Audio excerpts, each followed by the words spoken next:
And you thought platforming games required intense amount of reflexes. Shoot-'em-up games, or bullet hell games, whatever you like to call them, require players to overcome overwhelming amounts of enemy fire as you progress through the game, for one missed bullet could mean a lost life or a game over. These games are equal parts fun and maddening, from intense satisfaction of getting through a particularly tough level to controller-throwing anger in seconds. On this episode, we examine this genre and talk about their appeal and how they continue to do so nearly 40 years after the first shoot-'em-ups were made. So put in your Konami code and let's get going. Downloadable content next!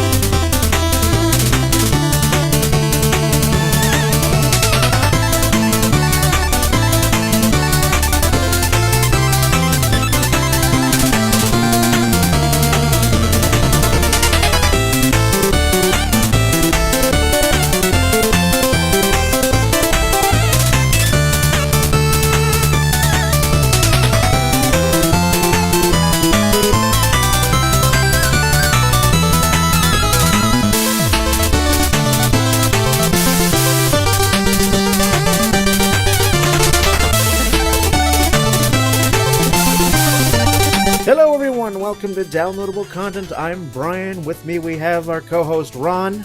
Hey everyone. We have Michael. Hello. And we have Andy, back from a very long DLC hiatus. Yay, I'm back! Hooray! Usually it's your brother that gets in on these. This is true. You have, that thing called a life. Yeah, I gotta work at a job or something. He's still in the lucky thing of college. Yay! But yes, we are going to be talking about shoot-'em-up games on this episode, a genre that's kind of fallen by the wayside on the grander scheme of things.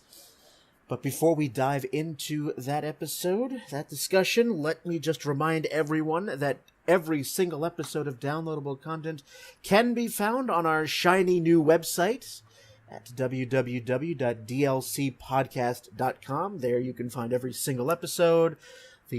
Each episode has its own iTunes, YouTube, and Stitcher link. It also has direct links if you just want to download the file, information about upcoming recordings. You can actually look at some bios and pictures of the frequent guests that show up. So everything is there. Check it out. Give us some feedback. Let us know if you want in on any future recordings. Let us know if you have any ideas for future episodes. So there we are. You're just asking people to do your job for you now. Hey, if it works, it works. And he has now learned how to be a manager. I'm trying to move up in the world. I mean, this is year number 6, I think. Yes. Well, at least somebody's been keeping count. Yeah, merchandising, where the real money from the movie is made. It hasn't reached your downloadable content, hats and shirts and flamethrowers, fires, all of it. The downloadable content, the T-shirt. Downloadable content, the water bottle. Downloadable content, the flamethrower. Oh, the kids really love this one. Now that he's going to stick all the downloadable content on all these items, instead of being like $1 or $2 as they normally are, they're now being jacked up to $6 or $7. What do you think this is, Yankee Stadium? Sounds about right. Oh. To be fair, that's most sporting venues. Yeah, that's true. I mean, but I digress. We're going to be talking about shoot-'em-up games here. I decided to do this episode. What I've used to do on Downloadable Content was I would devote an episode once per series to talk about a genre of game that has since kind of fallen out of favor. We've done JRPGs, platformers. You don't see too many platforming games done except pretty much on from indie developers now. And for this episode, I was thinking about shoot-'em-ups. Because, again, I don't really see too many of them being put out. You don't see a game like Metal Slug coming out for the PS4 anytime soon. But these types of games had their heyday, in the 80s and 90s, back during the wonderful console wars. They were a staple of arcades. Just a tiny bit of history for you. Space Invaders is generally considered the first shoot-'em-up. That's considered a shoot-'em-up? Yeah. You can do technically 2 things in Space Invaders. You can. Technically, yes, I guess. I don't know. I would qualify it as at least not probably what most people would define as bullet hell. I can see it. Not by today's standards, but you had to start somewhere. Fair enough. And, that game was made in 1978, and so, we're talking almost 40 years ago, and that was a long time ago, and... Back even when Brian, before Brian. Yeah, before I was even theoretical, but... That's considered the first shoot-'em-up, and, obviously, as the consoles got better, the technology got better, you can actually put more enemies and more bullets on the screen. I mean, the first shoot-'em-up I played when I was a kid, when I had the NES, was Contra. And I think that for a lot of people, that was probably their first. And even to this day, I can't beat it without putting in the Konami code to give me 30 lives. I'm just like, nope, I ain't getting through this game on 3 lives. Beat the first level. Yeah. Which reminds me, talking about these games way back then, that was when we had the actual golden age, well, I'm going to call it the golden age, of when cheat codes actually existed. I don't think since probably in the last maybe 10 years, maybe not quite 10 years, I don't think I've seen any game that actually has some sort of cheat code that you gotta scour the internet for to find. It's like, nope, we took all our cheat codes out because we're getting smarter now. Oh. It depends on the type of game, honestly. Yeah. There are some, but not like the mainstream games, like Call of Duties and stuff. They don't have any kind of like real cheat codes. Nothing like that. But yeah, I mean, when I was 5 or 6, try get past level 1 on 3 lives. Once it switches to like the instead of the side view, like the top down when you get into the compound, like it's over. Yeah, it was over. It was just, and especially if you had to pay attention to so much. There's a billion bullets on the screen, and you miss that one tiny pixel that is going for you, and oh well, you're dead. And I think like the first time I made it to level 2. That was, like, the best achievement ever. You had to tell everybody, Mom, Dad, I made it. I was like, I made it to level 2, and it was just... And then you die 2 seconds later. As soon as the level starts, and game over. I mean, yes, those games had a certain amount of continues, but even so, it's just, no. Keep in mind, too, that some of these games were originally arcade games. Arcade games made in the 80s and the 90s were designed to be quarter-sucking monsters to get them as much money as they could. And you're absolutely right. I mean, that was part of the appeal was, it was a test of reflexes and also high scores, when high scores were seen as, the badge of honor. ASS. That's me! You'd be sitting there, for hours at a time trying to get the highest score because, that was the thing. And yes, they were designed to be quarter suckers, but I wasn't at an arcade. I wasn't feeding my NES quarters. Right. I know, but like they're not going to change anything from the arcade versions to the console version. It's still going to be the wallet destroying thing that it's going to be, only it's going to be destroying your wallet once instead of over the course of 2 or 3 weeks. Back when I was a kid, I was obsessed with the game Area 51. Now, would you qualify that as a shoot 'em up? I have heard of it. I don't know if I've played it, but let's see what Wiki classifies it as. Okay, because it's a first-person like arcade shooter. Like in the arcade, you have the light gun. That's what I'm saying. Is there's not? It's like it's on rails. I would say it's an on-rails light gun shooter. I would not consider that as a shoot 'em up. That's Area 51. What does Wiki say?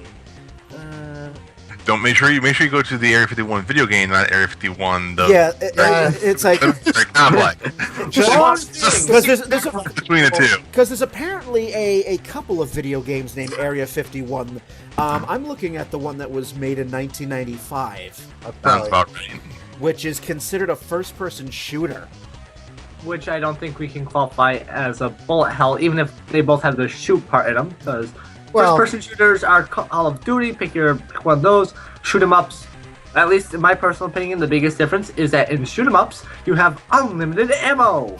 I think. Well, you had unlimited ammo in Area 51. Yeah, you in did. the arcade, you just had to shoot off the screen. On the computer, you had to click off the screen. But that slight distinction of having to quote unquote reload is probably what separates it. Because with bullet hell games, you generally speaking, you hold down the fire key and you don't let go. Like you don't let go unless you're going to activate like your super move, which is usually a screen clearing, pixel clearing, projectile, bullet hell clearing bomb. Then here's the problem you're going to run into. Like the simple distinction you're going to run into here is that does the genre purposefully have to be limited by technology to be considered a bullet hell game? When Brian posted about this topic and I, did a little research and stuff, like there are certain things that I think should be qualified as a bullet hell game that would not be, just based on the sheer amount of rounds fired and people who die. Like there is no other way, that I would choose to qualify, like Max Payne 3, for example, where Max Payne arguably wipes out the entire state of New Jersey and everybody who wears a tracksuit in the United States. Just the sheer death count. I honestly think it's probably up there with games from back in the Sega Genesis day. Yeah, doing some research before the episode, you could consider rail shooters as shoot 'em ups, and there isn't a single problem in the game that can't be solved by a gun. I think it's a shoot 'em up. Yeah, I think just the separation being here is that the difference between a first-person shooter and say a shoot 'em up, what the industry considers a shoot 'em up is the perspective. I can't really imagine that many very good top-down games that would what's that? There's a game on PS4. It's not Dead Rising. I forget what it's called. Dead Nation. Yeah, Dead Nation. But they're not shooting back. They're zombies. Yeah, it's more like a twin-stick shooter, I guess. For me personally, it's games like, Metal Slug, Ikaruga, Gunstar Heroes, Contra. Got it. Games nobody wants to play. Got it. Got it. Yes. So while we're on the topic, I might as well I've probably been saving this little. It's not really much of a story. In terms of bullet hell, and I think we were talking about this just before we actually started recording. Why maybe say first-person shooters as compared to bullet hells are not so popular is because it can be argued that bullet hells do take a certain amount of skill to actually get through. And the one memory I have. Don't you dare say Max Payne 3 doesn't take skill. No. I'll come up there. He'll cut you. I'll cut you, man. Bullet hells take a ton of skill. Because the first bullet hell game, I didn't even know it was called bullet hell at the time. But browsing the internet, probably, I'm thinking we're talking about 2010, 2011, somewhere in there. I come across this random YouTube video that says hardest game ever or something like that. Not to be confused with the Mario Maker levels that are also insane. But this one, it was a Japanese shooter. It was like Musashi Hime or something like that. I don't remember the exact title, and all I remember is that it's probably about a 10-minute video, and you're just watching as it's showing the boss level, and all you're seeing is just these tons of pixels just coming down the screen, and you have not even maybe 1 pixel of error, and you get hit by that, and you're dead. Instant game over there, and I'm just watching, and the guy is surviving through this massive screen-filled pixel shooting at him, probably for a good 5-10 minutes, and I'm just watching this and going, what the hell? I never want to play this kind of game. Well, Right. I have a simple solution for your problem there. It's Japan. It's just I'll say that's honestly a more simple solution than it should be. I know, but it's true. but, Like, go ahead. Go ahead. I would say the reason why you see a lot of these types of bullet hells in Japan, specifically, is there's two main reasons. One, arcades still exist in Japan. Arcades are very popular in Japan. You can plunk. What's the equivalent of a quarter? 500 yen. Whatever. It's like Economics class. yeah, but and you can plunk a 25 quarter yen. into a machine and play it. Or 500 yen into a machine and start playing it and you may spend maybe $10 or $20 at most on the game, but you'll be able to play constantly. The equivalent of $10 or $20. Sorry, so No, I got 5,000 to 10,000 yen. And the second reason is Japan and to a lesser degree most of Asia in general, like South Korea, China, like that area of the world, looks at video games and sees having good reflexes and like mental acuity of like quick reaction time and the tapping of your positioning on the screen to be a benefit just due to all the like esports scene development in that area compared to US and Europe. Well, yeah, that's basically it. And here arcades have largely fallen out of favor. So we I'll be back in just 1 second, guys. Keep going. you go right ahead. So, with that, Yeah. with the whole the needing of reflexes, I was introduced to the game Ikaruga a number of years ago by a couple of friends of mine. And now keep in mind, this is a 5-level game. It's made by Treasure, and you're in this spaceship, and you just have to go through waves and waves of just. The screen is covered with bullets, and the amount of reflexes that you need. Now, this initially came out when this was released in the United States. It was on the GameCube. Yeah, that's what I thought. I remember it from GameCube. I'm looking at it right now. It was on the GameCube, and yes, you had the nice little feature of switching the colors of your ship so that you can try to absorb bullets to then fire back out in a massive wave of energy. But you only had 3 lives, and only like a few continues by default. And they rewarded you for how long you managed to survive. The game, if you had a memory card, it would keep track of how your total playtime. So after you sank 9 hours into this incredibly hard game, you then unlocked infinite continues.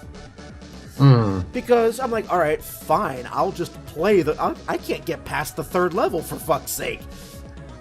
Okay, and actually I have to ask now, and yes, I'm jumping back, is that, when you beat these incredibly hard games, and they then give you these bonuses, so that you can go, oh, this time you can restart the game, but you have these bonuses now. Do you think sometimes those bonuses are worth how hard you had to get through that the first time? Well, that's another subject, I guess. The answer is no. Yeah. There's no New Game Plus. No. Honestly, for some people, they probably would like it. Now, it might be something. It might need to be something different. Like you play as a new ship with new abilities, or you play as a new person or a new sprite on the screen, so that you now have a different size hitbox, and you gotta relearn the optimal movements again with this new hitbox. I would probably be content if you just had the ability to nuke the entire screen. Really? I would probably be content with my $40 back. Yes, That most works. games- Not to correct the host of downloadable content, but I do believe Ikaruga was on the Sega Dreamcast. Well, I never knew. I never knew it was on the Dreamcast. I have it for GameCube. Oh. But let's Maybe it was find a out. remake, like they seem to be doing with, especially Nintendo, remaking Well, all their games. They've had their Ikaruga. money once, yes, but what about second money? Yes, or third money now that it's been released. Because it came out.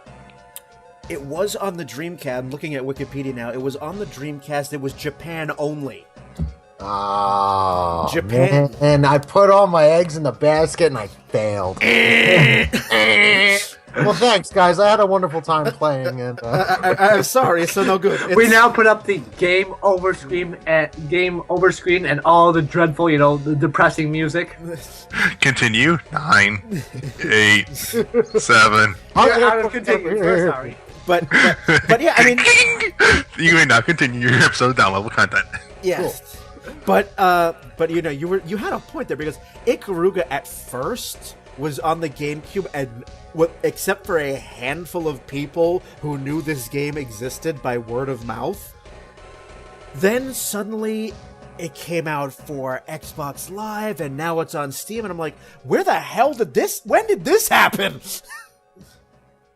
I They mean, put I it think on one of the things Xbox. you're Go on, Mike. one of the things you're talking about with this genre, though, is it seems to be like the player is incredibly limited, either by lives or by just sheer ability to stay alive. And again, just to go back to what I was saying earlier, with this genre, the defining features of it seem to be the limitations, usually by the technology, which is why I think you don't see so many of these games anymore. I mean, it's got cars instead of guns, but you could use all these things we've used to describe these Bullet Hells games about Crazy Taxi. Life was 3 minutes. Basically, yeah, as opposed to 10 seconds. Yeah. With one of these, and I think that the shoot 'em up game still there is. I think it's now much more of a niche thing than it used to be. Now we're not really competing for high scores anymore. Now it's achievements. Now we have trophies and achievements, and Not my Achievos. And yes, Ikaruga now has at least on the Xbox Live and on the Steam version, there are online leaderboards. So yes, there is that sort of high score thing still there, but a lot of the reason why these games you don't hear or see much of them anywhere, at least from the AAA developers. Indie is a whole nother kettle, and it's because that AAA developers look at those and they see just how much time you have to invest to make a game on one of these consoles, and they've decided that economically it's not worth it. I also feel like that most of the money would be spent not so much on development, but QAing to make sure that these games can actually be beatable. Someone's got to beat it before they release it, right? Shouldn't that Yeah. be? One of you has to beat it, or else it can't come out. Yeah, at least someone has to be able to beat the game before you can release it. And it has to be like a legitimate beat too, not the game bugging out or you clipping through a bullet that should kill you when it doesn't. Oh, what fun is that? Take advantage of a game glitch. Yes, bullet hells. Before they become popular, first they must become. How do I want to phrase this? They gotta be on the level of. They can't be as hard as things such as, say, Demon Souls or Dark Souls. And I'll still stick by my. I'll stick by the always saying that Demon Souls is always gonna be harder than Dark Souls, and they gotta make now bullet hells easier to beat than those games. But then you have a game like Contra, and it's like, wow, such hit detection. the What you precision. don't realize is your character is actually a large block. Oh yeah, such Some of the precision. things smells like too. It's not much better. And it's like, well, wait a minute, that bullet didn't even go anywhere near me. Sorry, you're dead. it came within the general vicinity of you, and it's like The bullet was in the kitchen. I'm in the living room. Nope, sorry. You're in the household. You got hit. Sorry. That's it. You know, just thinking about another game that was always said to be hard to beat. I think I've seen a little video of it, but I don't remember it very well. Would you say, if you know of it, the Silver Surfer, would that classify as being a bullet hell kind of game? Because I remember that one's supposedly another super hard to beat type of game. I've never heard of it. Like the Marvel character? It's the Angry Video Game Nerd did a huge rant on it probably a long time ago. So I saw a little gameplay of it, and yeah, it's classic. Things are being shot at you, and you got 1 HP, and you get shot by something that's even 5 pixels away from you. Are you? It's a thing. Is this an NES game? If it's Probably. an NES game, then it is considered. Wiki classifies it as a shoot 'em up. This was in November Just by 1990. default? Just by default. If it's an NES game, that's what it is. Yeah, Wait, well, okay, so every single NES game is a shoot 'em up. It's over. Castlevania, that's a shoot 'em up. Duck Hunt is definitely a shoot 'em up. so Marble Madness, shoot 'em up. NES Sports shoot 'em up. Yeah, Kirby's Epic Adventure. Kirby's Adventure, shoot 'em up. Anyway. That's a game about cannibalism.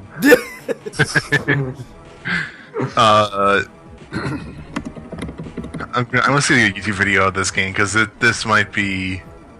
I feel like the box art looks strangely familiar. I don't mean that because it's probably made by someone that worked at Marvel at the time. Yep, I think I got it here. Looking it up on Wiki, I think this is the right game. It's for the NES, and it was released in 1990 in the US.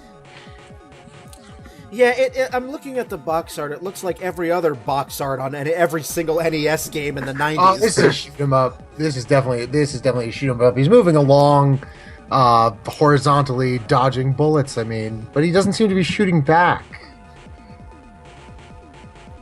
Does He's that moving have to be a qualification of shoot 'em up games that you get to shoot back? Well, apparently... That's a shoot at him. Shoot at me. Yeah, like okay, so from what I'm seeing, It's a dodge everything. Is him literally picking up is him picking up power-ups, and occasionally guys will shoot something at him or throw a bomb or what have you.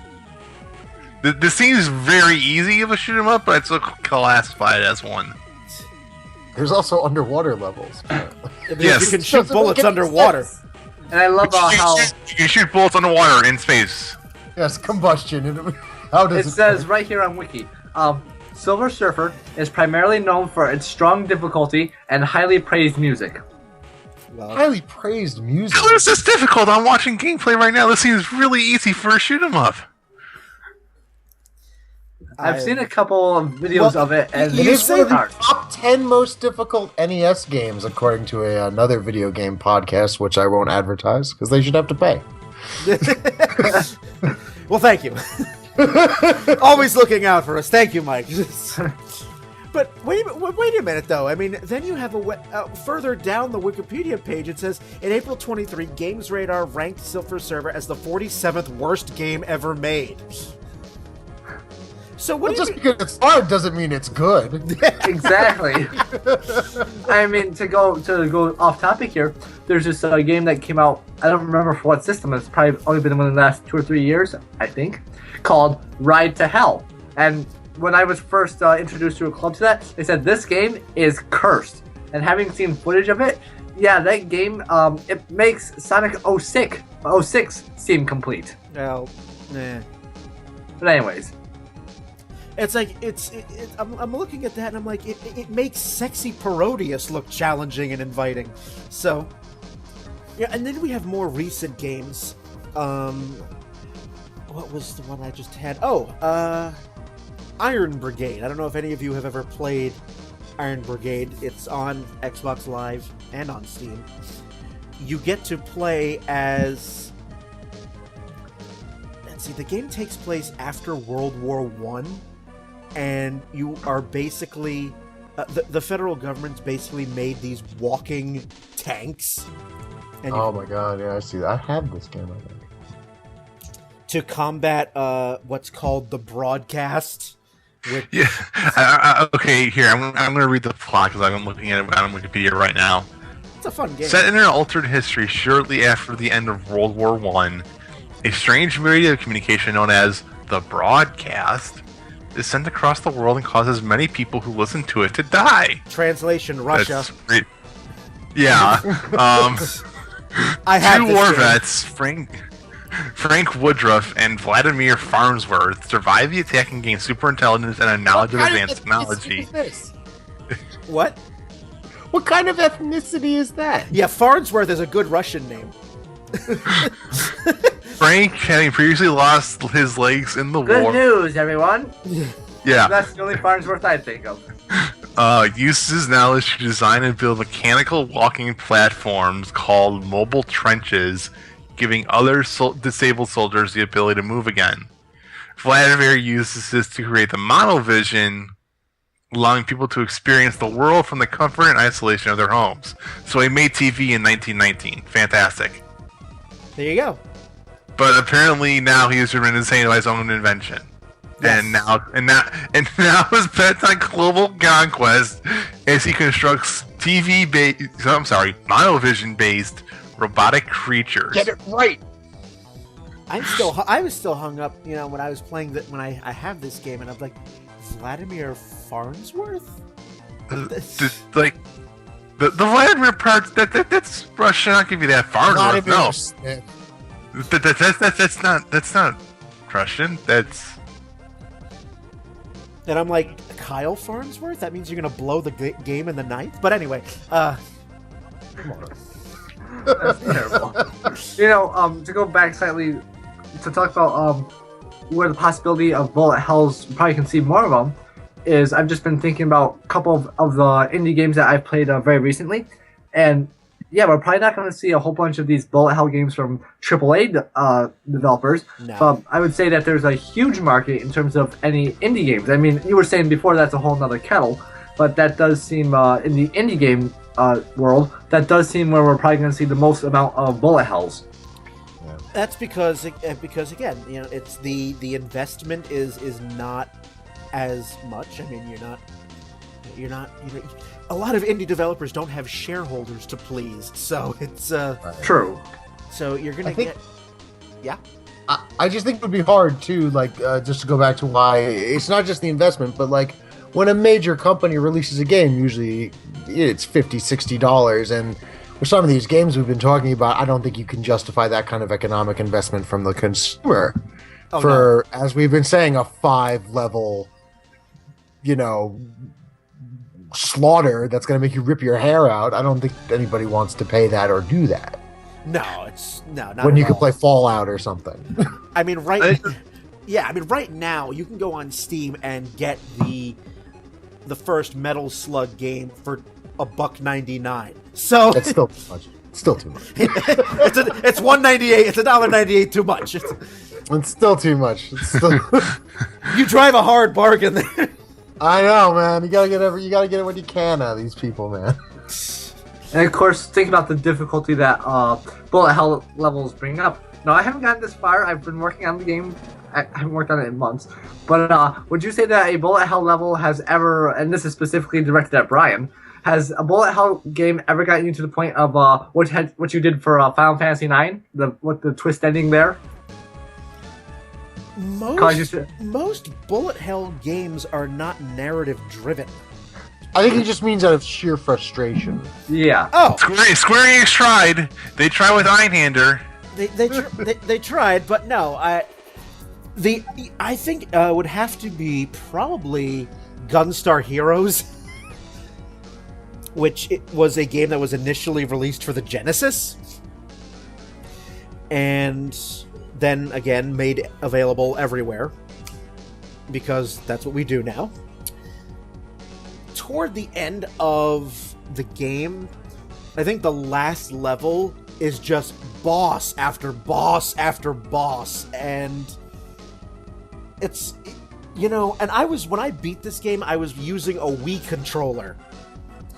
So boy. it's yeah.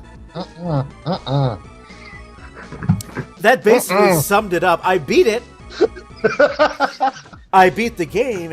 It may have cost me one classic controller, but I beat it. Right.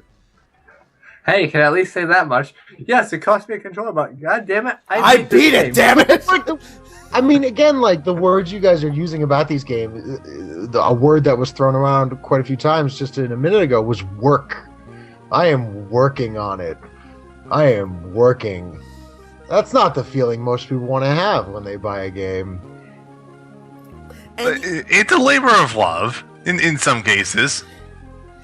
Well, It's a labor of love to shoot all these people in the face. It's a labor of love. I love them. You don't understand. you don't love this. I mean, then you have. I mean, you have a. Then you have a game that's not a shoot 'em up. You have Resident Evil 5, where you have Chris Redfield single-handedly eliminating the entire population of Nigeria. What's not to love? It's What's not to love? What's not to love? Think about other games in terms of frustration. There will be always my favorite thing. Grant, I saw this on Reddit, but Bloodborne. So frustrating that someone had to get up from the game and go outside and rake leaves. I wonder if bullet hells ever get that level. Well, I just need to do something else. I just need to do something else. need to- Anything. You gotta get away from this madness. anything. I just need to I'm gonna drink myself into oblivion. See, that would be the American thing to do. Yeah. Drink. The Canadian thing is to go rig leaves. Are you implying that everyone? Canadians have Folsom. Are you implying that Canadians never get angry? I mean, let's be honest here. What's the last time you saw a Canadian get angry? I've never been. Ted Cruz. I've seen either won or lost a hockey game. It doesn't matter. But when you get to the big hockey games, Canadians riot. This is true.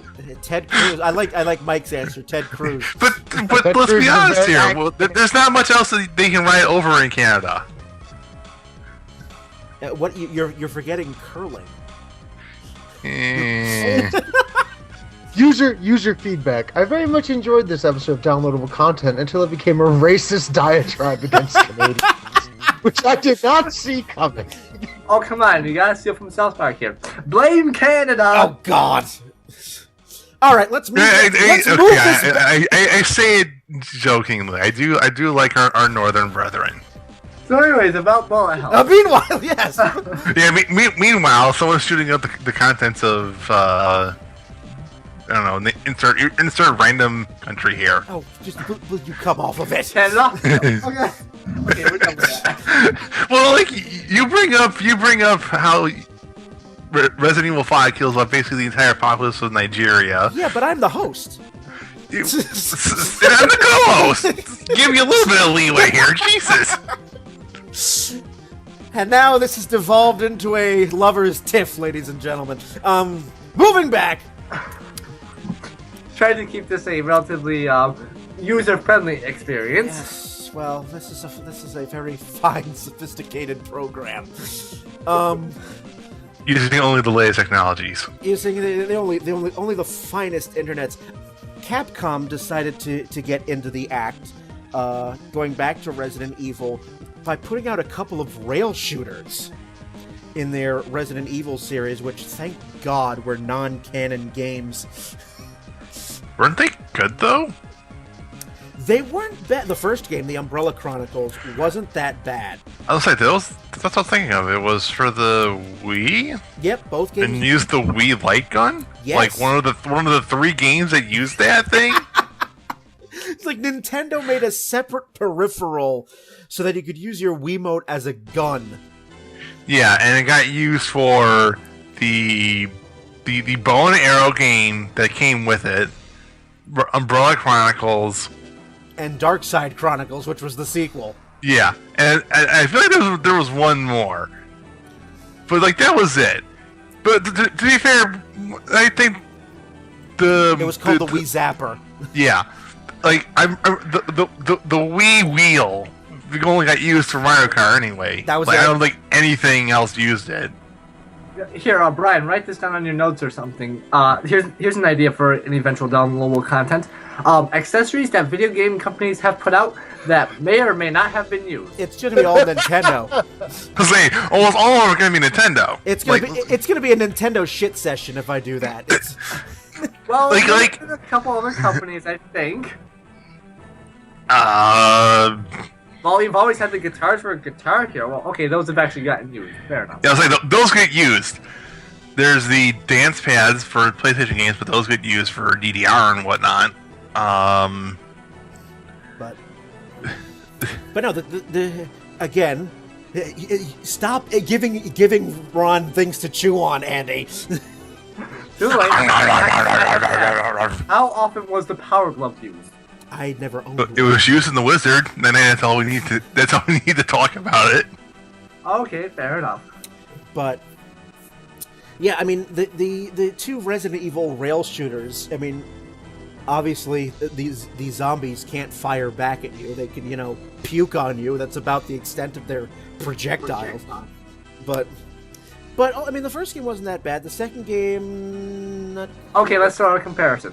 Better or worse than RE6? Well, if you're comparing anything to Resident Evil 6, it's likely going to be better. Okay, fair enough. Just Shots fired. Just by nature of the game, but Brian's got a love-hate relationship with Capcom's I say or that- more recent Resident Evils. Emphasis on the hate. So there was another rail shooter that I remember. I think when I used to live downstate, I would go to Dave and Buster's in Palisades Mall, and there was a game. Was it Time Crisis? Is that what I'm thinking Oh of? god. Yes. Time Crisis. Yes. Oh my God. Because you guys yeah. complain about your Wii peripherals for a second here. Oh yeah. Oh, okay. Yeah, we complain about the Wii peripherals, but holy shit! Let's complain about the PlayStation 3 light gun that came with, I believe it was the PS3 version of Time Crisis, which had to be recalibrated every single time you used it. That thing was like straight out of the 80s. It was as if someone had gone into an arcade and had ripped the gun out of a arcade box and just plugged it into the PlayStation. To be And kept the fair, they color. probably did. It's probably a refurbished arcade gun. And kept the color because it still looks day glow. It's still Dayglow orange and white. Like if for people that out there, if you haven't seen an arcade gun, go Google some. These things are horrendous. Like they may look like a functional Lime gun. green, they work well together. Yeah, they may look like a functional gun in terms of like its general shape and size, because that's what it was meant to be modeled for. But you're wearing it in Dayglow orange, white, like neon blue, like hot pink. Like these things were designed to be so bright because the arcades were so poorly lit, and there was I suspect there was a legitimate fear that if someone tried to raid one of these things, that they would like be holding this realistic gun and be like, huh, what's going on? Like point the fake gun at a cop, and the cop would shoot them out of fear of it being a legitimate gun if it looked like anything other than like plastic and fake and beyond colorful. Like no sane person would stylize their gun this way. The 80s arcade game, 80s arcade called. They want their guns back. Oh. That's probably anyone who got that for PlayStation probably received that phone call. I don't remember anything plot-wise about Time Crisis. I was just Memory serves, Time Crisis plot is that you guys are kill everything. Well, you guys are literally time cops, and you're trying to make sure that nobody fucks with the timeline. And what do you know? Someone fucks with the timeline and brings dinosaurs to LA in like 1990X, I think is what is actually. I always love that in video game settings. Yeah. 1990X. Yeah, 20xd6. Yeah, like. And you have to kill the dinosaurs or bring them back. Let's be honest, you're killing the dinosaurs. And then you have to figure out who's transporting all this historic paraphernalia from the ancient history into quote-unquote modern day. I just thought it was about shooting guys. Well, that's also what it's about. But Well, I mean, when you're playing this in an arcade or Dave and Buster's, then yeah, because there's other people who want to play it, so you can't really, dive into the finer nuances of a game. I want to read this. I found this. I want to read it. Give me a minute. You can't. I mean, it's also House of the Dead. You don't. Done? You don't have time to delve into the finer points of a game when you're at an arcade and there's a bunch of noise and people are waiting for you to stop playing so that they could get a turn at it. You cannot absorb the story. It's You got some guy 5 feet to your left hitting like 3 throws left and right like they're playing, like they're trying out for the NBA. And so, I mean, games like this always, whenever the few times I played it, it was just okay, fine, you need a little soupçon of plot to actually keep the game interesting. But most of the time, it's, shoot everything. Oh, wait a minute, you're out of bullets. Shoot off the, point off the screen. And go from there. I smashed my sister in the face one time back in the day trying to reload a gun in an arcade. has nothing to do with it. It's an interesting anecdote from my life that I just kind of pistol whipped my sister at a very... It was an accident. It was an accident, and that's fine. I was trying to reload. Sorry, sis. I didn't mean to knock your tooth out. I was trying to reload shoot the zombie. Is it because of you that we had those stupid warnings now every time you start a Wii game? Make sure there's enough. Just the reason behind every warning you see. So he's the one who first threw the Wii and a Wii controller and smashed through his television. I still don't understand why you can't play it in the bathtub. What's the worst thing that could possibly happen? Yeah, I mean, really. So, all right. I think on this note, we're gonna wind down the first half. Well, I think we've gone on far enough for the first half. You really? That's true. We could go for a little bit further. Maybe we could start talking about some other things that might offend people. Maybe we could talk about shoot 'em ups. Maybe. Do we get to go back to talking about Canada and crapping on them? Oh God. If there's gonna be any episode that causes me to get screaming negative feedback, it's gonna be this one. I really hope people realize that we're just having fun. Like I like Brian. I'm not trying to be angry at him or anything. We're just Nobody likes Brian.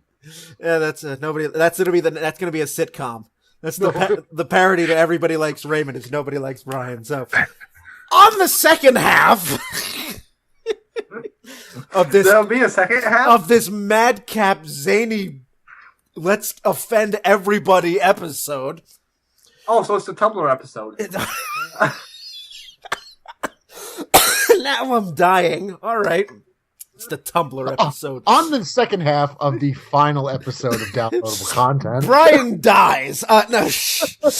No, we'll talk about some of these shoot 'em ups that are living on in the realm of the indie world.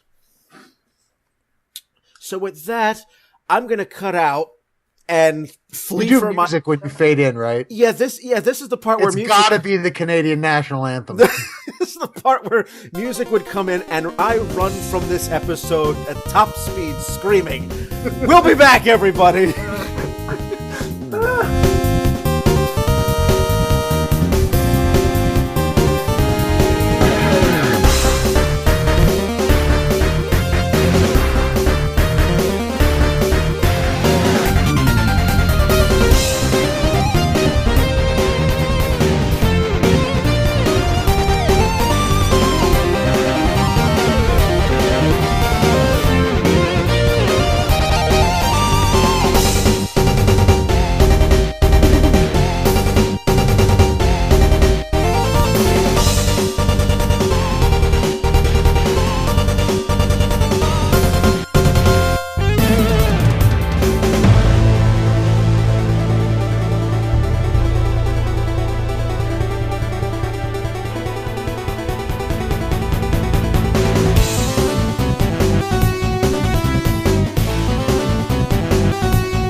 downloadable content talking about shoot 'em ups. I think we kind of went off in a billion different directions. I'm shocked I'm still here, and I'm. You just use one of your continues. It's fine. We're good. I think everyone's still here. I don't think.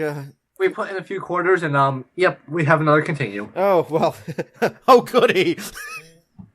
We'll see how far this goes, but we talked, I think, somewhat before it just devolved into let's offend everybody about some of our classic shoot 'em up games that we knew and hated or love hated or whatever you want to call it. But I want to now talk about where most of the genres that don't get a lot of attention from the AAA developers go. They go to indie, which is where most of them end up. Platformers, JRPGs, what have you. They're all there, and bullet hell games, shoot 'em ups are no exception. Now, Ron, you mentioned in the last episode that you consider Undertale as a bullet hell game. Now, yes, this game is classified as an RPG. Uh-huh.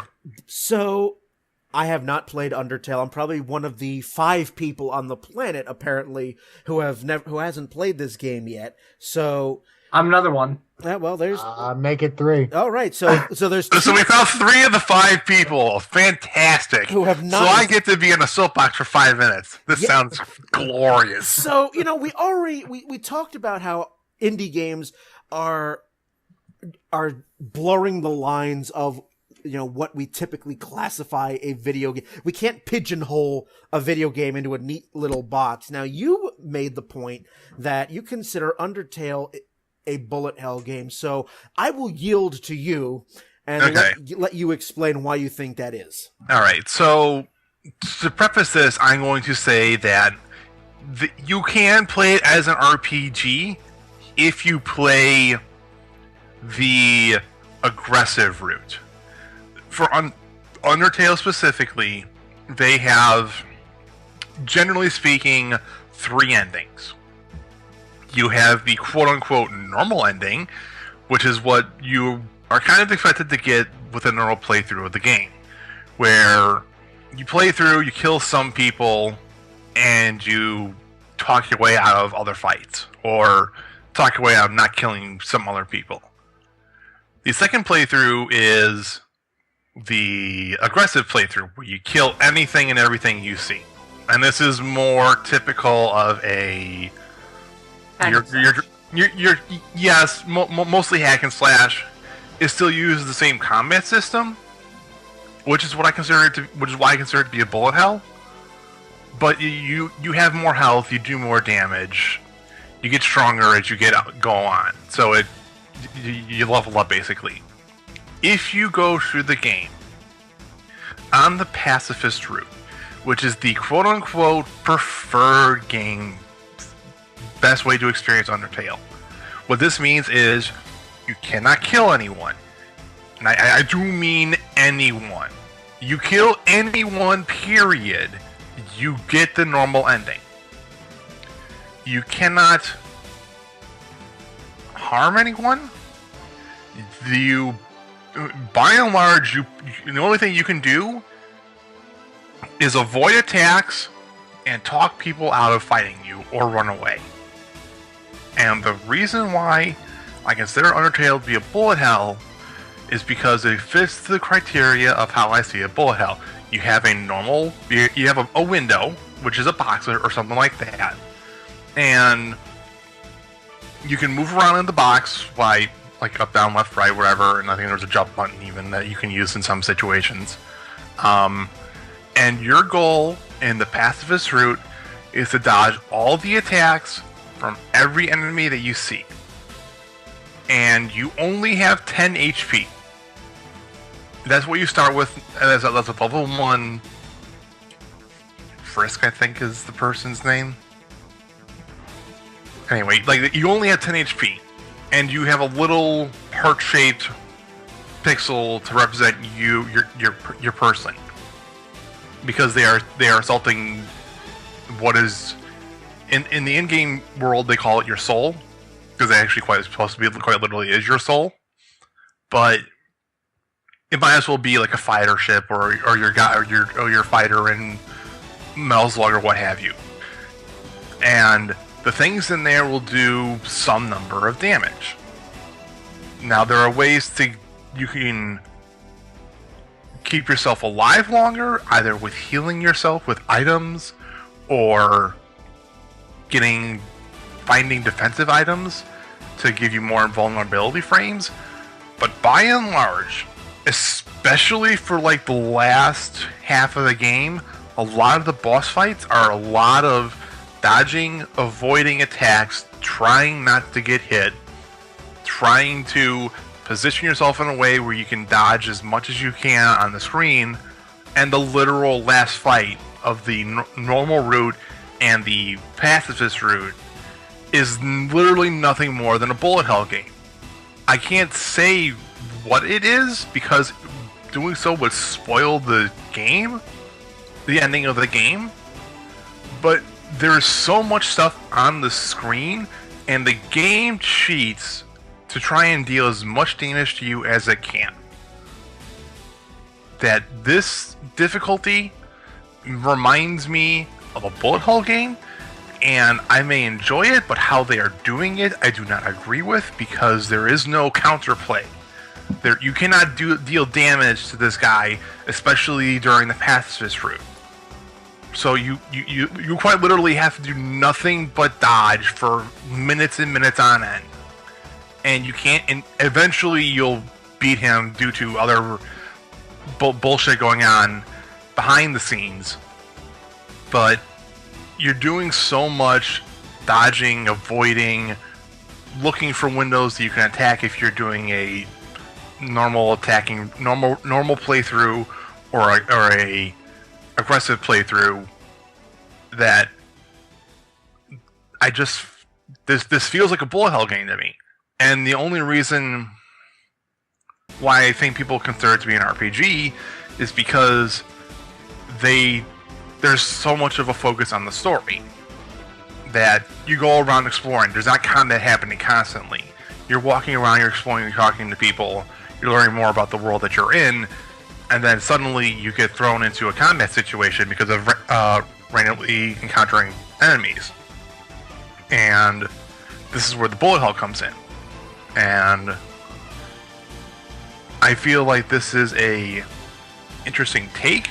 I feel like this is a person that wanted to tell a story and just use the concept of a bullet hell game to further cement the gameplay's the story that he was looking to tell.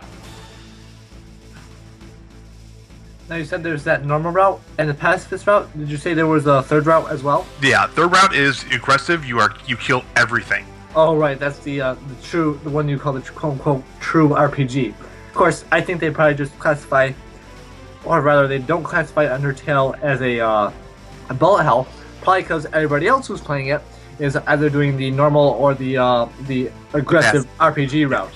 Yeah, and the thing is that the person who made it, I honestly don't know their name. Please don't let us get hate mail for this. Please. I don't remember their name, but they have said that ideally they want the player to go through on a normal route, and then they want the person to go through on a pacifist route. And then they want the person to go through on an aggressive route just to see what changed, how is the gameplay different, what changes in the storyline, things like that. Toby Fox. Thank you. Toby Fox. Thank you. And I personally, I played the game through the normal route. I then looked up what the story was going to be for the pacifist and aggressive play, the pacifist route and the aggressive play route, and the changes are interesting, but not enough to make me go back and play it again. The game was fine. It's to me, I'm not in love with it, but I don't hate it. I appreciate it from an artistic standpoint, but I don't think the game is worth as much praise as it is. The music's really good, don't get me wrong, the music is fantastic. I just don't think this game should be getting as much fandom acclaim as it is. I think the only reason it is because of the message it's portraying and the overall likableness of the characters. Well, there you go. That was your unpopular opinion of the day. Yeah, and honestly, Brian, if we're going to get any hate mail, it's probably going to be that entire section. Nothing about what we were talking about previously in the first half. See? Oh yeah, like the Undertale community is the people who have played that game, by and large, they love it and will defend it to the death, or they hate it and will fight over it. There is no middle ground. I'm literally balancing on the nice edge right here. Well, I mean, again, the Undertale was gifted to me. It's in my Steam library. I haven't played it yet. This game beat out Ocarina of Time in last summer's GameFAQs Best Game Ever contest. Really? Yeah. Oh, wow. Yeah. Wow. Ocarina of Time? Damn. Yeah.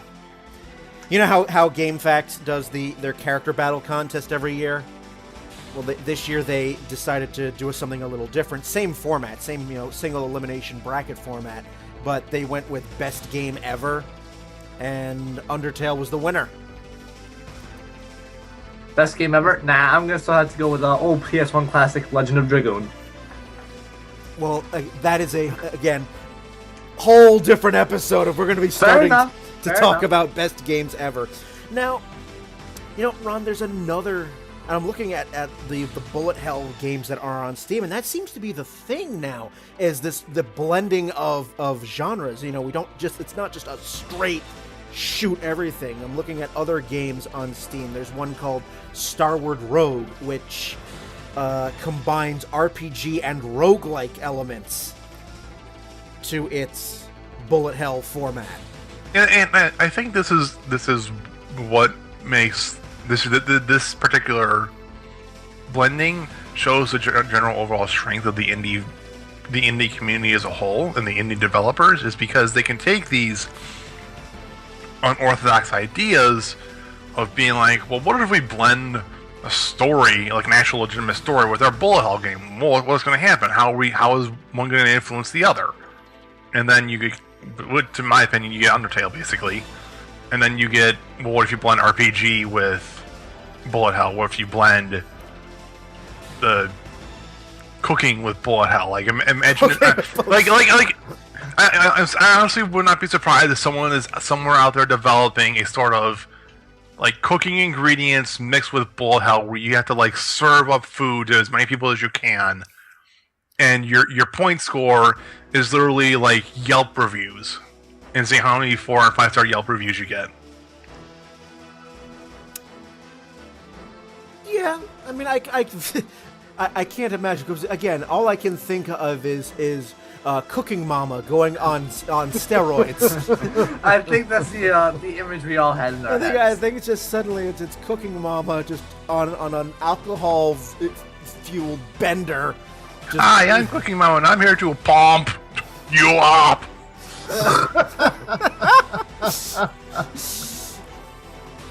She cooks things up and then bakes them in. Then I'm looking at another game.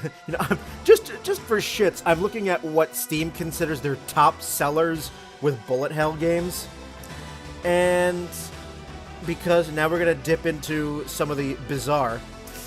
Because Japan. There's a game called Rabbi Ribi, and it has an anime art style. So we have anime girls in bright hair and bunny ears. The synopsis is: help the rabbit heroine Irina explore Rabbi Ribi Island to find out why she turned into a bunny girl. Be prepared to fight through the complex attacks of the many cute residents. Don't be mistaken for those weirdos obsessed with bunnies, complete with casual to bunny extinction difficulties. keeping in mind with that, we have... This does not sound like... I am completely lost here. This does not sound like what I thought I was getting into. I looked at it and I was like... Oh, Jesus. Sorry, my fault. Is this going to be like a violent hentai game, first-person shooter? But no, apparently not. It's, we've got... It combines anime and and shoot 'em up and Metroidvania, and I'm like, that's actually not the first time I've heard of similar games that Japan does. I've seen Japan do this with Shrine Maidens. I've seen them do it with Magical Girls. Hell, there's a series on, like some animated series on in Japan right now, where they are like they took like World War II warships. Put advanced AIs into them. I know this. It's called Kantai Collection. Yeah. Yeah, I'm the resident. It is quite literally, like, you've heard the term shipping of how you might approve of a particular Let me pairing. tell you how friends of mine at college put it. They ship ships. Yes. Not even kidding. Yeah. And the AIs have gone rogue, I guess would be the best way of putting it. And all the AIs, for some reason, have female personalities and female bodies because they somehow have decided that giving them holographic projectors is a great idea. In another series, not related to what you're talking about, they came up with the quote-unquote best explanation ever for why they make all ships females. Because, and unfortunately, it makes some sense. If you think about it, we always call ships her, or we call them females, right? Yeah. We'll just call it internet logic. Excuse me. Bless you. Well, it's not internet logic. I mean, ships are usually named after a woman, so... Yeah, that's historical. I'm gonna say that's historical. They generally name ships after women because, generally speaking, Tradition. The tradition and the human notion of infusing soul and personality into inanimate objects. Oh, what the fuck is that? Oh my god, there's an actual word for this. Anthropomorphic? No. It's... But but generally speaking, this is the thing that humans have always done. You see, this is part of the reason why people get so attached to fictional ships and books and movies and whatnot. Is because we grow an attachment to it because we've seen this ship take a beating or defend the crew or what have you. Mm-hmm. And then eventually when the ship does get destroyed or what's the decommissioned or decommissioned, that you you feel like you're sort of betraying the ship somehow. There is a word for it, but I'm not going to go digging through my dictionary to find out. Yeah, this is getting complicated. Yeah, we're starting to get into the philosophical or psychological or zoological. But to get back to the general idea is Japan, for some reason, has always really, really gotten behind the idea of cute little waifu girls with gigantic laser beams and rockets and bullets and what have you, killing what everyone wants in a woman. Killing abhorrent creatures from beyond the outer rims. So everybody wants their own personal cosmos. Yeah. Right. Basically. The end. Well, I figured the logic with Kantai collection or turning these ships into females is, hey, we call them females in the first place. Now let's just animate them and make them female still. Why not? Yeah, and if memory serves, they are all the various shapes and sizes and personalities. And hair colors that normally don't exist in the visible light spectrum, apparently. Yes, again, that's why we have holograms. So. And there's another game that I saw on Steam. Apparently it's a big seller. It's called The Bug Butcher. Which, at first sounds like, a butcher shop gone horribly wrong. But it's made by Awfully Nice Studios. I love some of the names for these studios. Awfully nice. Okay. It makes it sound like you're bringing them home to mother. It's really up to everyone else to decide, but you can just call yourself that if you want. Yeah, That works. They're awfully nice. Well, The Bug Butcher is a fast-paced action shooter inspired by the arcade classic Super Pang, and uses a wide variety. who doesn't know that one? Who doesn't know that one? I mean, come on. Use a wide selection of weapons and power-ups to tear through increasingly challenging levels. But apparently, it's a side-scrolling sort of game, but all of the enemies come down from the top. Mm-hmm. And I'm as I'm watching gameplay video, it's like, oh, so this is what it would look like if Dead Space was a side-scroller. Okay. Just, more cartoony and less frustrating. Huh. With the whole, Dead Space doing that thing of you go into a room, it locks down, kill every single enemy, waste a bunch of bullets, go into the next room, repeat, do this for 15 hours, and that's your game. Throw in a couple deaths in there, and then you have Dead Space. Yeah, that's basically it. But yeah, Super Pang. I was like, what the hell? Yes, we all know what that is. Something else I'm noticing as well, that because of platforms like Steam, it is allowing older shoot-'em-up games to be ported. So I was going through the library and I ran into a game that I have not played in years. It's a top-down bullet hell game, kind of like Ikaru. It's called Raptor Call of the Shadows. And the only reason why I remember this game so much is that it came as a demo on the copy of Duke Nukem 3D that I owned for Windows 95. Also, another one that I heard of but never played, it's the, I don't know even how you pronounce it, Raiden series. Mm-hmm. Which now is seeing... I think it's Raiden. Raiden. Because I saw on Steam there's a Raiden 4 Overkill, which is a port and then some of that game, and I'm looking at screenshots of that, and I'm like, holy colors. There was a game that I played recently with a friend, because you know how we send the first half, there's a few arcades left in the United States? Yep. Well, surprisingly enough, one of those few arcades is actually located in Chicago. Oh! Yeah. So I went to my friend. My friend's birthday was in November, and we went to said arcade for his birthday. And it's actually one of the larger remaining arcades. Actually, it might be the largest arcade. Nope, that would be Fun Spot in New Hampshire. Okay, true. It's probably one of the larger ones in the Midwest. I think it's called the Galloping Ghost. You spend $15. That and every honestly sounds like a bar in a D&D game. It kind of does. It kind of does. I'll admit it. But like, basically, you spend $15 in every arcade and every machine cabinet in there. And I do mean machine cabinet. These are, in many cases, the original cabinets from when they first got made and put in cabinets. They're all set to free to play. And so there's obviously a fair number of shoot 'em up games. And I can't remember the name of the game, and it's gonna bug me to death. But I want to say it was made by Konami in the late 1990s.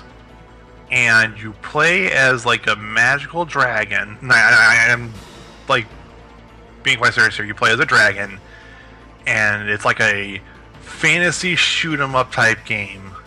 And it was actually pretty fun. Like, I was playing with my friend, it was pretty fun. We got like 4 or 5 levels in, and then there was so much shit going on the screen that the cabinet froze. Hard locked, could not be broken out of. We eventually had to get someone over to unplug the thing, replug it back in, and wait 5 minutes for it to boot up again. But like, it was fun. I mean, it was like red dragon, blue dragon, purple dragon. Now, are you sure these are actual dragons and not like Okay, they were called dragons. They were probably looking more similar to like fantasy fighters. And it was fun though. Like the power ups felt for the dragons felt useful. Like one of them got like a gigantic beam that they could charge up. Another one got like a basically just fired a whole bunch of projectiles all at once. And I think the third one did like a bunch of projectiles at like a 45-degree angle to the left and right of it, so that if anything came up from the sides, then immediately it would get blasted. And you had your normal bomb power up of where you animate the bomb, you do a gigantic explosion, and it wipes all the projectiles off the screen. But it's gonna bug me to death. I can't remember. This wasn't Gradius, was it? No, I don't think so. Oh god. I swear it was made by Konami, though. I'm actually going to look at Galloping Ghost, the website, because they have a website. I cannot get over it. I'm looking here, and I have no idea what's going on. I cannot get over the Galloping Ghost. It's a D&D pub. Yeah. I mean, they have a website. You can argue that this is where adventures start, I guess. Yeah, you go into the Galloping Ghost and there's all these weird these weird boxes set up with a bunch of flashing lights on them. Andy, never write ad copy. Cyvern? That might be it. I'm just looking at a list of the shoot 'em ups that Konami's created, and there's one called Space Manbo. Found it. It's called Cyvern the Dragon Weapons. Oh, because that name jumped. Konami it's not made by Konami. It's made by Kaneko. It was released in 1998. Oh, so I was looking completely wrong because you gave us Konami. I thought it was Konami because I remember K for the name, which I was actually technically correct on. You got one letter, bravo. Yeah. But they sound sort of similar if you stretch it. No, just don't try to defend him. What are you doing, man? There was another. While you're busy talking about that, there was a game that I had for the NES, and I remember this game specifically because I have the ROM for this game on my computer. It was another. Shh, what are you talking about? Oh, right, yes. Disclaimer, downloadable content does not condone emulators, bullshit. Okay. The game is called Tiger Heli. And it's this sort of military style game. You are in a helicopter, and you are going through the level. It's again, top down. This isn't like Space Harrier or anything like that, but you just go through each level and you shoot everything, as is typical of a shoot-'em-up game. And even though I could never get past level 1 at age 5, I loved the music because it sounded very military. I don't know why. As military as you could get on a NES sound chip. And even to this day, I mean, that's the thing about bullet hell games, shoot 'em up games, is that so many of these games that we've played and have grown up with, and how many of them have we actually beaten? It's like not many. Oh, just to go on a general, how many games do we have and not beaten? If I look at my collection over here, which I have about 5 feet behind me, I'm probably looking at a good 20, 30 games, of which maybe I've beaten 10. Yeah, I'm a bad gamer. Contra I beat for the first time in 2015, and that was only after putting in the Konami code. So then you didn't beat it.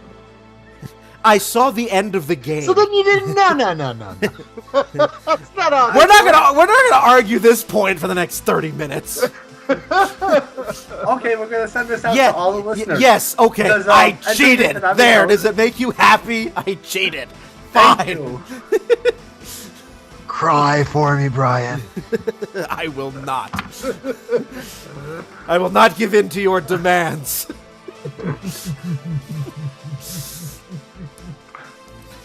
I got to like level 3 normally without putting in the code, and I'm like, oh, this is a first. And Well, that's 2 levels further than I think I've ever made it in that game, honestly. And then I was like, you know what? I kind of want to get to the end. Let's put in the code, see what happens. Maybe I'll try beating it legitimately, but who knows? But who knows? Probably not. Probably not. Who knows? So now to bring this, now let's wind this up here. Unless you have any other, things any other games that you want to bring up that are jumping out from the pits of nostalgia. Just to throw this out there, because I was thinking about it after seeing that screenshot of whatever game we were talking about.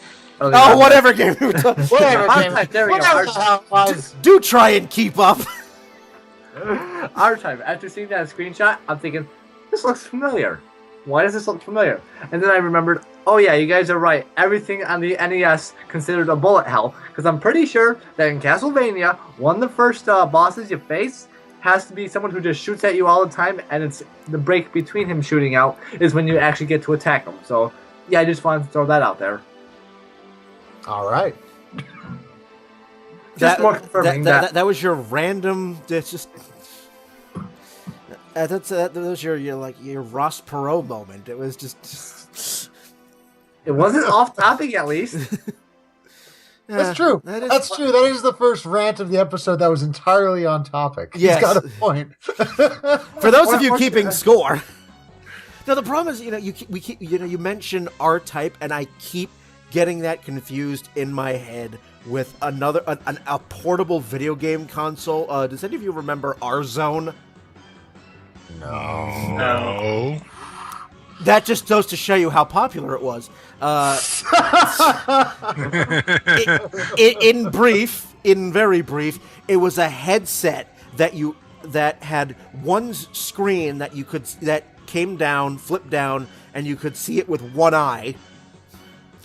And there was a controller attached to it, and it was trying to be a less headache and or seizure inducing game system than the Virtual Boy. Okay. I don't well, that in and of itself should show you how successful they were. I don't think I've ever once been on an episode of downloadable content, and no matter what the topic has been, everything from Silent Hill to this now, the Virtual Boy always comes up every single time. Well, we didn't want to disappoint you. See, there are some things that have to be in every episode. We get it, Brian. You know how you can tell who had a Virtual Boy? They all have glasses now. Well, here's the fun part. I had glasses before the Virtual Boy. You have thicker glasses now. No, I don't, actually. I never owned a Virtual Boy. My stepbrother had the R-Zone, and I was like, why is everything red?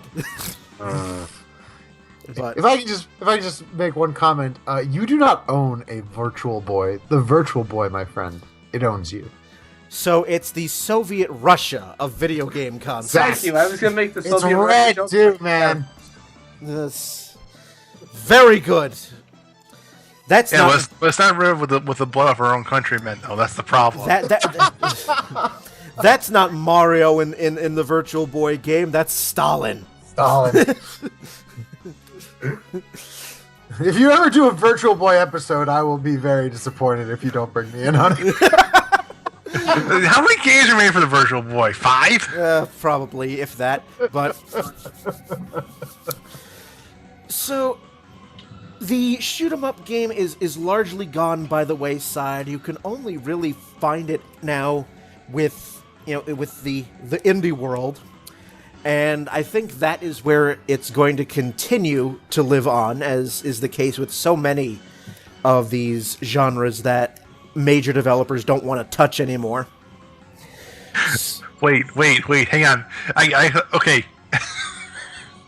I can contribute something to this, and it involves the Virtual Boy. Oh, don't. There was a shoot 'em up release on the Virtual Boy. I played this game. It honestly was actually not that bad. Oh, you... To shoot 'em up? Yes, it's called Red Alarm. Oh, Oh, I've heard of it, but I not all I let me can hold. say. Oh, good God. Okay, to be completely the general idea of the game. Oh, hey, it looks red. Oh my God, Yeah. I remember this. Yes. Oh my God, dude. My memory of this, like, I had the Virtual Boy for all of 3 hours before I nearly burned my eyes out of my sockets. But one of the games I played from this was Red Alarm. The year you spent blind. I didn't see anything from 1996 to 1997. Just missed it all. All I'm going to say is that for younger kids, Virtual Boy was how you went blind. When you got older, it was other ways. Yeah. So anyway, like, the general idea of the game was you are controlling a fighter that's pretty much modeled after the Arcwings from Star Fox. Star Fox, yeah, Star Fox. It's a ripoff. It's not modeled after. It's a blatant ripoff. Basically. Anyway, you're flying around, and it's a 3D controlled area. You're flying forward, generally speaking, constantly, but you have to manage your fuel along with your shields, and there's enemies that are coming at you as you shoot at them, and you get power-ups along the way. The game actually wasn't that bad. I think I remember every time I died is because I ran out of fuel, but other than that, it was actually not that bad of a game, except for the fact that I nearly went blind playing it. I think anyone who ever subjects themselves to the Virtual Boy really just kind of becomes a Kurt Waldheim. They just blot it out of their memory for however many years. Like until it's brought back up in an episode of Downloadable. Suddenly it was like episode of content brought to you by Virtual Boy. That's right, Virtual Boy. Yeah, suddenly it was like it was 1995. It was the Super Nintendo and the early PlayStation 1, and then suddenly 1997, and it just this game, Red Alarm, though, like what would have happened if you watched, Star Wars: A New Hope, and like the targeting system on the X-wing, that 70s style targeting system, where everything was grid. You're like, yeah, let's just make a game like that.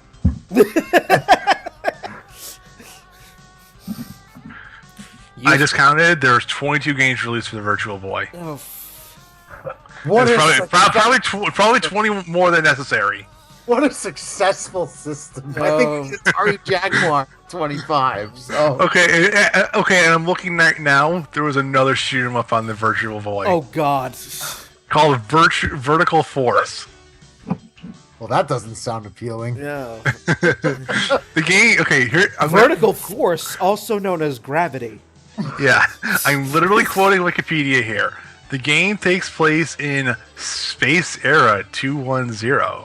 The giant computer that takes care of a human colony planet called Odin suddenly malfunctions and decides to send an army of drone starfighters to destroy Earth.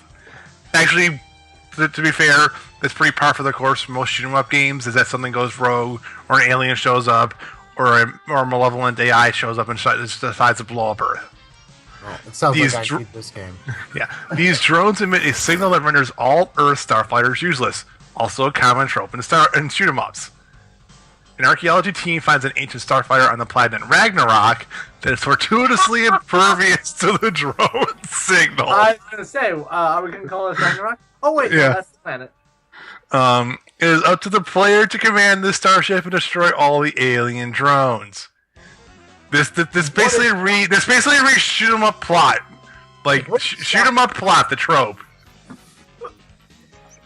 Oh, that's I will say this just for Mike's own peace of mind. The Virtual Boy sold 770,000 units. I had one. The Jaguar sold less than 250,000. Oh, that's unfair, man. I'm sorry. Just because you commit just a few, copyright infringements, all of a sudden everyone's got to get all over you. Yeah, so what when you opened up the Atari Jaguar, it was a Nintendo 64? Who cares? Who cares? I'm sorry, that is your Price is Right fail horn moment of the day. Brought to you by the Virtual Boy. Oh, shut up! The fact that we found 2 shoot-em-ups on the Virtual Boy should say that how good. I was say good. I was saving this for my closing comment, but I'm just going to throw it out now. We're about to wind up. Just I was saying this. So we're pretty much winding down anyway. So throw it out there. Okay, sure. Here's my closing comment. When I got in this episode of downloadable content, I was not sure exactly what was meant by a shoot 'em up. I needed a little bit of clarification. And now that the episode is over, I regret learning anything about the genre.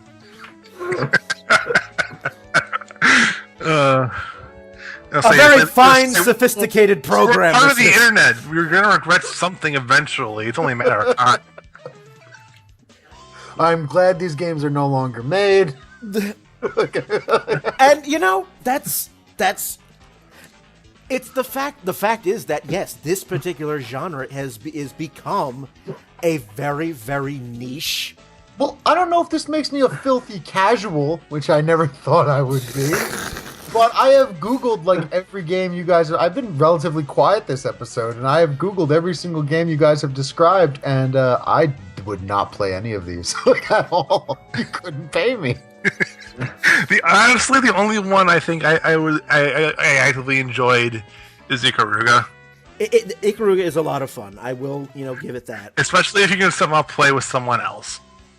It's very, Ikaruga was shown at PAX East as the final round of the Omegathon in 2011. Just in brief, the Omegathon is a contest that takes place during the weekend of PAX, and you sign up for it when you purchase your passes, and then once they're sold out, they then draw, I think, 16 people. I think you're divided up into pairs, and round by round you play a game, and it can be a video game, it can be a board game, it could be a card game, and round by round people are eliminated until it comes down to two teams of 2, and the prize, actually the grand prize for the Omegathon, at least at PAX East, is an all expense paid to Gamescom in Germany, which is basically the E3 of Europe. Mm-hmm. And yeah, so the final round in 2011 was Ikaruga. So you imagine, if you will, a couple thousand people in this sort of concert hall watching on on projection screens, 2 teams playing against each other, basically an Ikaruga to the death. The team that got the highest score won. So it was a high score contest. So it does have its the bullet hell genre does have its fun games, and there are people who really, really like a challenge. Some of us clearly don't. Some of us look at some of the. All right, I'll remember that. Some of us look at these games and go, I'd rather pull teeth and or go blind. Or go blind, yeah. I'd rather play the Virtual Boy. So, and I think that's basically now with indie games, which they're taking the shoot 'em up genre and they're adding other elements to it, roguelike elements, RPG elements. I think that's what it's just eventually going to become, and eventually it whether they'll stick around for another 40 years, I don't know, but there are definitely reasons why AAA developers won't touch them anymore, and I think we've discussed that. I think we've summed it up pretty much. If any of you out there on the wide world of the internet have any questions, comments for this episode, or any other episode of downloadable content, remember you can get a hold of us. Facebook, Twitter, Tumblr, on our website, DLC. I guarantee they're all going to be trying to get a hold of us because of our first half content, shall we say. DLCpodcast.com. Drop us a line, let us know what you think. If you have any favorite or hated shoot 'em up games that you particularly want to voice your thoughts on, let us know. So They'll all come with the hit games, and it'll say all of them. yeah, that'll probably every single one of them. Except for Red Storm on the Virtual Boy. That was great because I'm colorblind and it doesn't matter what you say. So, and all it remains for me to do is to thank Mike, Andy, and Ron for being on this episode. This actual clusterfuck of an episode because Down with Canada. Down with Again, the way to summarize this whole thing, the Tumblr episode. It's a Tumblr episode. All right, I'm Brian. Have a good one, everyone.